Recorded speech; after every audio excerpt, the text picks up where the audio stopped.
मुझे ये भी ज्ञात हुआ है कि यहाँ पर समाज जो है ऐसे देवी देवताओं से हटके पूजा करता है जो उनके सनातन धर्म में उसका कोई जगह नहीं है।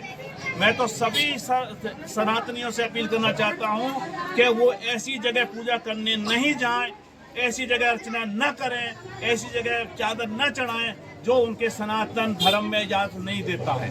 वही पूजा करें जो उनके सनातन धर्म देता है। इसके जरिए क्या हो रहा है कि पैसा ये चढ़ाते हैं, चादर ये चढ़ाते हैं और वो लोग ताकतवर होकर इन्हीं को आंखें दिखा करके इन्हीं की बहु बेटियों की इज्जत को लूटने का काम करते हैं। तो ये तुरंत बंद होना चाहिए। मेरी सारे सनातनियों से अपील है कि अपने वही धर्म को अपनाएं जो सनातन का धर्म है, विधर्म को न अपनाएं। ये गीता भी कहती है।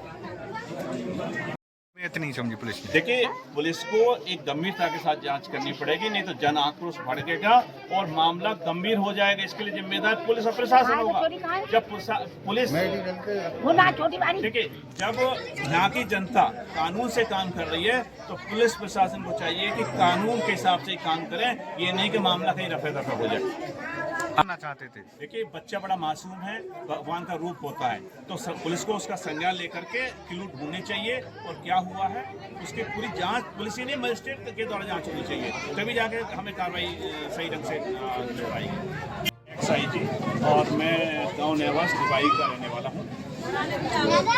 क्या घटना थी, आप यहाँ पर आए आज?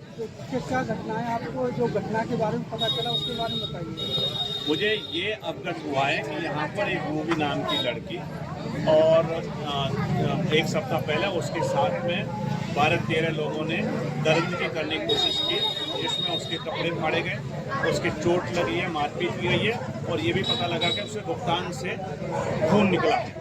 अब ये मामला क्या है, ये पूरा जांच का विषय वस्तु है, लेकिन जो मैंने FIR देखी है उसमें मात्र मारपीट का मामला दर्ज है। मैं ये देख रहा हूँ कि महिला की जो गर्मा का मामला है उसमें तो कहीं कोई जिक्र है नहीं, और अगर उसके भुगतान से खून निकला है, 13 लोगों ने मारपीट की है, तो इसमें एक गहराई से जांच की आवश्यकता है जिससे कि पीड़ित परिवार को, पीड़ित लड़की को, पीड़ित नारी को न्याय मिल सके।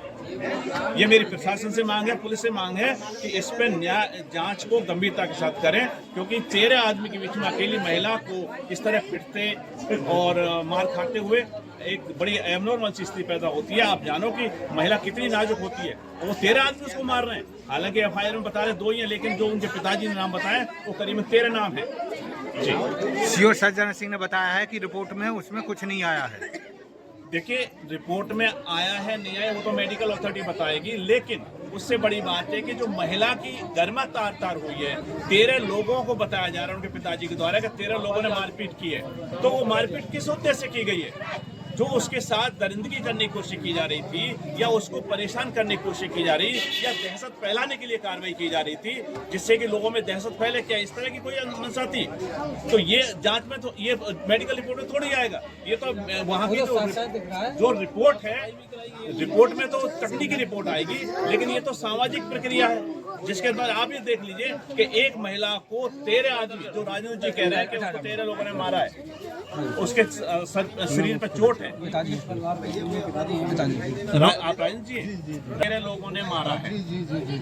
आपने इस बारे में जो FIR में सिर्फ 2 ही आदमी के नाम लिखे हैं? ये सर मतलब लड़के थे, दस्तखत कराए और इसमें ये लड़का हॉपलेस हो रहा था, इसे इन्होंने जो मतलब खाली दे दी कि उससे लिखवाना, इसे गई न मालूम कि क्या लिख रहा है, तो नाम बोला लेकिन वो नाम नहीं लिखे जा रहे थे। अब देखिए, ये जो राजेंद्र जी कह रहे हैं कि FIR जो लिखी गई है वो अनपढ़ आदमी द्वारा घबराहट में सिर्फ साइन की गई है, क्या लिखा गया क्या नहीं लिखा उसे पता ही नहीं है। तो इसमें तो इस मामले की दोबारा से जांच हो और एक मजिस्ट्रियल इंक्वायरी हो और तथ्य सामने आए। और सबसे बड़ी बात अभी ये भी पता लगा है कि बेचारी उस महिला का कोई अभी तक स्टेटमेंट सामने नहीं आया है। उस स्टेटमेंट महिला का लिया जाए कि उसके साथ ये 13 आदमी क्या करना चाहते थे, वो बताएगी। जी, ठीक है तो और बटेंगे तो कटेंगे। किसने कहा था? योगी ने। क्यों कहा था? क्योंकि इतिहास गवाह है इस बात का, जब जब तुम बटे आपस में लड़े, फिर क्या हुआ? ध्यान आ रहा है? 13 आदमियों ने एक इस गांव की लड़की को पकड़ा, कपड़े फाड़े और उसके बाद वो आज हॉस्पिटल में पड़ी है। क्या न्याय मिला? मिला न्याय? नहीं मिला। तो अभी पुलिस और प्रशासन से हमारा पहला सवाल होगा कि उस पर कार्रवाई करें जो संवैधानिक व्यवस्था में है। हमें इससे न्याय से ज्यादा भी नहीं कुछ चाहिए और कम भी कुछ नहीं चाहिए। तो हम अपना हक जोर से बोलो, अपना हक और जोर से, इतनी जोर से बोलो कि आपकी आवाज अलीगढ़ तक पहुंचे। अपना हक, अपना हक। अवंती बाई के, अवंती बाई के, अवंती बाई की। देखिए यहाँ पर इस गली के लिए ये भूसा लेकर जा रहे थे। यहाँ पर एक मोड़ थी जिस पे रास्ता भी खाली इतनी है कि भूसा ही निकल सकता था, बुग्गी निकल सकती थी, बिल्कुल सट करके निकल रही थी। उसका थोड़ा सा कोना दीवार से टकराया था, उसमें कोई खास नुकसान भी नहीं है। लेकिन इसी बात को रंजिश मानते हुए समझ लीजिए या कुछ पहले से ही प्लानिंग की गई थी जिससे ये इतना बड़ा हंगामा किया और मारपीट की गई। आपको दिखाते हैं उनका। देखिए यहाँ पर है, जहाँ पर ये भूसा लेकर आ रहे थे, यहाँ पर कोई पीछे से वो भी नहीं था।